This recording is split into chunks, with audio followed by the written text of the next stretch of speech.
యజ్ఞంలో వేసేసాడు. అందరూ బాధపడటం ప్రారంభించారు. యజ్ఞం మొదలు మహేంద్ర విద్వాంసో బ్రహ్మరాక్షక నిహతస్య యజ్ఞ సత్యకర్త యోచన రావణి చెప్తుంది. యజ్ఞం చేసే యజమాని యజ్ఞం యొక్క మధ్యలో ఆగిపోతే బ్రహ్మరాక్షసు అయిపోతాడు.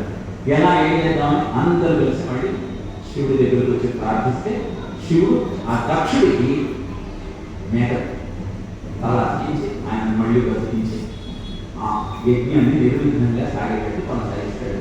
సతీదేవి యోగాగ్నిలో అంతర్ధానం అయింది కనుక శివుడు విరాగలి సంచరిస్తూ ఉంటాడు.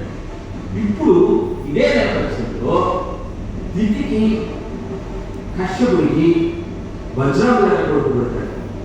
దితి తన సంతానం అంతా ఇంద్రుడు సందేశాడు కాబట్టి ఇంద్రుడి మీద పారేసుకోమని చెప్తుంది వజ్రాంగుడు. వజ్రాన్ని స్వర్గాన్ని చేసి తన ఆధీనంలో తీసుకొస్తాడు. అలా తీసుకొచ్చినటువంటి స్వర్గం యొక్క ఆధిపత్యం నుంచి వాడిని విడిపించి తిరిగి అది దేవతలు ఇవ్వడం కోసం బ్రహ్మదేవుడు వరాన్ని ఇచ్చి పెళ్లి చేస్తాడు వజ్రాంగుడు. వీళ్ళిద్దరికీ తారకాసుడు జన్మిస్తాడు. ఈ తారకాసుడు లోకాలన్నింటినీ అలకలం చేస్తూ బ్రహ్మదేవుడి గురించి ఘోరమైన తపస్సు చేసి శివుడి ద్వారా జన్మించిన కొడుకు చేతిలో మాత్రమే నాకు మరణం ఉండాలని కోరుకుంటాడు.